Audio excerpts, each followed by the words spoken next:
एक बार की बात है, शौनक नाम का एक छोटा लड़का था जिसको बहुत क्यूरियोसिटी थी। वो वर्ल्ड के इतिहास और अपने एंसेस्टर्स के बारे में जानना चाहता था। एक दिन वो सुच्ची नाम के एक वाइस सगे के पास गया जो अपने ज्ञान के लिए फेमस थे। ओ वाइस सुच्ची, शौनक ने पूछा, मुझे हमारे एंसेस्टर्स के बारे में बताओ। हम कहां से आए हैं? पुराने समय के ग्रेट किंग्स और साजिस कौन थे? सूत ने लड़के की ईगरनेस देखकर मुस्कुरा कर कहा, शौनक, तुम्हारी क्यूरियोसिटी बहुत अच्छी है। हमारे एंसेस्टर्स की कहानियां विजडम और एडवेंचर से भरी हुई है। वो हमें करेज, धर्मा और लिनिएज की इंपॉर्टेंस के बारे में सिखाती हैं। मैं तुम्हें हरिवंश पुराण के बारे में बताऊंगा, सूत जी ने कंटिन्यू किया। ये एक सेक्रेड टेक्स्ट है जो lord Vishnu, the protector of the universe, और उनसे डिसेंड हुए ग्रेट किंग्स की लिनिएज के बारे में बताता है।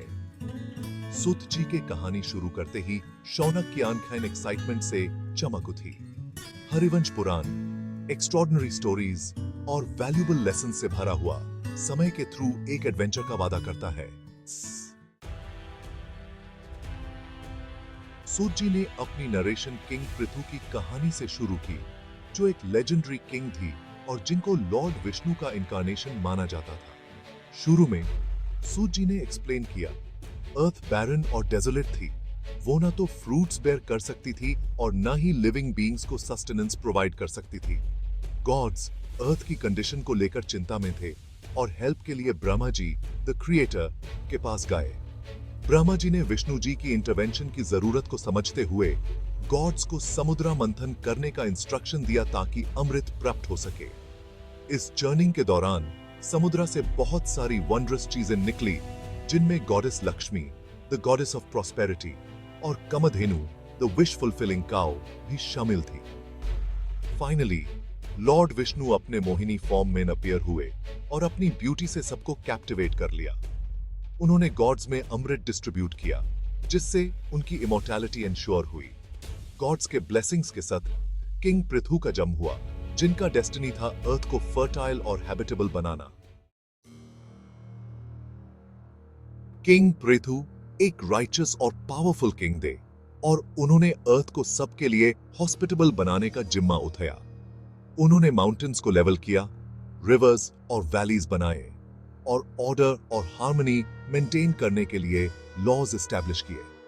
अर्थ और उसके रिसोर्सेज को प्रोटेक्ट करने की जरूरत को समझते हुए पृथु ने निषद क्लैन क्रिएट किया। निषद स्किल्ड हंटर्स और फॉरेस्ट ड्वेलर्स थे, जिनको फॉरेस्ट्स और एनिमल्स की प्रोटेक्शन करने की रिस्पॉन्सिबिलिटी दी गई थी। आज से पृथु ने डिक्लेयर किया, निषद्स अर्थ की बाउंटी के गार्डियंस होंगे और आने वाली जनरेशंस के लिए बैलेंस और सस्टेनेबिलिटी इंश्योर करेंगे। इस तरह निषद क्लैन ने अर्थ की नेचुरल वेल्थ को प्रिजर्व करने में एक वाइटल रोल निभाया। नेचर के साथ हार्मनी में रहे और यूज हार्म से प्रोटेक्ट किया। उनकी लेगेसी ने सब बीइंग्स के इंटरकनेक्टेडनेस और रिस्पॉन्सिबल स्टूअर्डशिप की इंपॉर्टेंस को याद दिलाने का काम किया।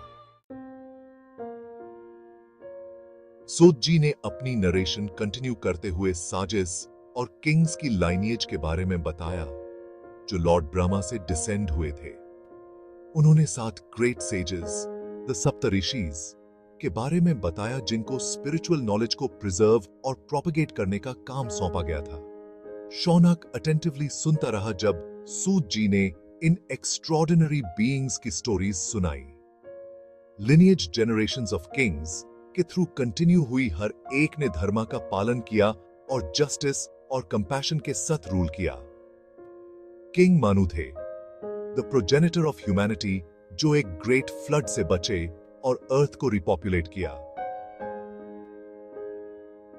ऋषि किंग इक्ष्वाकु आए थे, फाउंडर ऑफ द सूर्य वंश, द सोलर डायनेस्टी। ये किंग्स और साजिस न सिर्फ पावरफुल रूलर्स थे, बल्कि ग्रेट विजडम और वर्च्यू के इंडिविजुअल्स भी थे।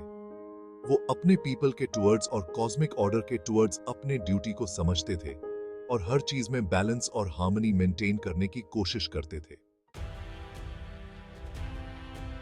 Section 5, Vishnu's avatars, maintaining cosmic balance. Suta ji ने एक्सप्लेन किया कि जब भी अधर्मा, या अनराइचियसनेस वर्ल्ड को एनगल्फ करने की थ्रेट करता था, लॉर्ड विष्णु बैलेंस रिस्टोर करने और राइचस को प्रोटेक्ट करने के लिए अर्थ पर इनकारनेट होते थे। लॉर्ड विष्णु ने 10 एवटार्स लिए हैं। सूत जी ने एक्सप्लेन किया, हर बार इविल को वैंक्विश करने और धर्मा का अपहोल्ड करने के लिए एक डिफरेंट फॉर्म में अपीयर हुए हैं। उन्होंने विष्णु के अवे इंस्पायरिंग एवटार्स डिस्क्राइब किए। Matsya, the fish, Kurma, the tortoise, Varaha, the boar, Narasimha, the man lion, Vamana, the dwarf, Parashurama, the axe wielder, Rama, the perfect king, Krishna, the divine strategist, Buddha, the enlightened one, and Kalki, the destroyer of evil, yet to come. Her avatar का एक specific purpose था, एक lesson teach था और एक cosmic imbalance को correct करना था। इन इनकारनेशंस के थ्रू विष्णु ने धर्मा को प्रिजर्व करने और अपने डिवोटीज की प्रोटेक्शन करने के लिए अपनी अनवेवरिंग कमिटमेंट डेमोन्स्ट्रेट की। Section 6, the glory of Suryavansh, from Manu to Rama. Suta ji ने फिर Suryavansh, the solar dynasty descended from king Ikshvaku, पर फोकस किया। उन्होंने ग्रेट किंग्स की लिनिएज डिस्क्राइब की, जैसे भागीरथ, जिन्होंने अपनी अनवेवरिंग पेनेंस के थ्रू सेक्रेड रिवर गंगा को हेवन से अर्थ पर लाए। उन्होंने किंग दिलीप के बारे में बताया, जो अपने कंपैशन और सेंस ऑफ ड्यूटी के लिए जाने जाते थे, और किंग रघु के बारे में, जो एक वैलियंट वॉरियर और जस्ट रूलर थे। शौनक किंग हरिश्चंद्र की कहानी से कैप्टिवेटेड था, जिन्होंने अपना वर्ड रखने के लिए सब कुछ सैक्रिफाइस कर दिया और ट्रूथ और राइचियसनेस के टुवर्ड्स अपनी अनवेवरिंग एडहेरेंस प्रूव की। और फिर लॉर्ड रामा की epic tele I, the 7th avatar of Vishnu, जो सूर्या वंश में पैदा हुए थे। सूत जी ने रामा की लाइफ, धर्मा के टुवर्ड्स उनकी अनवेवरिंग एडहेरेंस, सीता के लिए उनके लव और डीमन किंग रावणा के अगेंस्ट उनकी एपिक बैटल के बारे में बताया। Section 7, The legacy of Chandravansh, the lunar dynasty. Suryavansh की ग्लोरियस लिनिएज के बारे में बताने के बाद सूत जी ने अपना focus Chandravansh, the lunar dynasty, पर शिफ्ट किया। उन्होंने किंग बुद्धा के बारे में बताया, जो चंद्रा, द मून गॉड, और ईला, द डॉटर ऑफ मनु, के बेटे थे। चंद्रवंश अपने ब्रेव और नोबल किंग्स के लिए फेमस था। शौनक ने किंग ययाति के बारे में सीखा, जो अपनी एम्बिशन और इवेंचुअल रिडेम्पशन के लिए जाने जाते थे, और किंग पुरु के बारे में, the ancestor of the Kuru dynasty. Lineage Yadavas के थ्रू कंटिन्यू हुई, the clan of lord Krishna, the 8th avatar of Vishnu.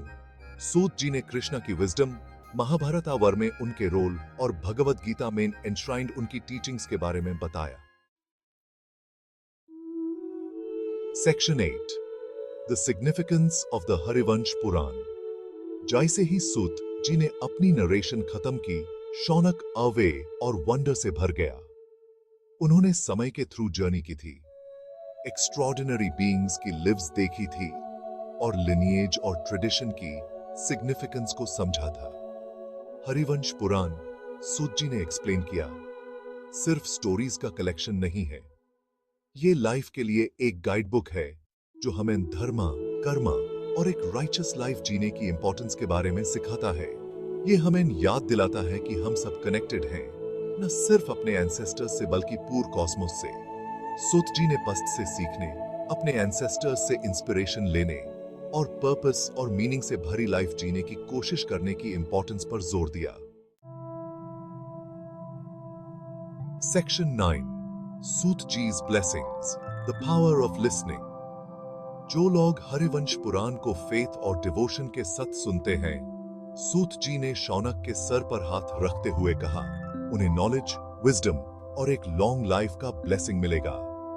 उन्होंने एक्सप्लेन किया कि हरिवंश पुराण में कंटेन स्टोरीज में हार्ट को प्यूरिफाई करने और सोल को अवेकन करने की पावर है। इन टेल्स को याद करके और सुनाकर सूत जी मुस्कुराए। हम धर्मा की फ्लेम को ब्राइट रखते हैं। सुत जी के वर्ड्स से डीपली मूव्ड होकर शौनक ने हरिवंश पुराण की टीचिंग्स को चेरिश करने और उसकी विजडम को दूसरों के साथ शेयर करने का वाव लिया। वो अपनी हेरिटेज को प्रिजर्व करने और अपने एंसेस्टर्स की लेगेसी को ऑनर करने की इंपॉर्टेंस को समझ गया था। Section 10 the enduring message of lineage and tradition. Suta ji द्वारा नरेट किया गया हरिवंश पुराण लिनिएज और ट्रेडिशन की इंपॉर्टेंस का एक पावरफुल रिमाइंडर था जो हमारी लाइव्स को शेप करते हैं। इसने सब बीइंग्स के इंटरकनेक्टेडनेस और एक ऐसी वर्ल्ड में धर्म का अपहोल्ड करने की सिग्निफिकेंस पर जोर दिया जो अक्सर डार्कनेस में सबमर्ज्ड रहती है। किंग्स, सेजेस और डिवाइन इनकारनेशंस की स्टोरीज के थ्रू हरिवंश पुराण ने कोरेज, कंपैशन और ट्रूथ की परस्यूट में वैल्यूएबल लेसन्स ऑफर किए।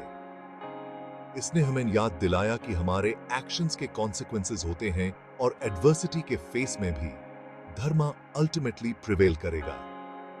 इन एंशिएंट टेल्स को याद करके और शेयर करके हम विजडम की फ्लेम को अलाइव रखते हैं, आने वाली जेनरेशंस को इंस्पायर करते हैं और इंश्योर करते हैं कि हमारे एंसेस्टर्स की लेगेसी लाइफ के थ्रू हमारी जर्नी पर हमारा गाइड करती रहे।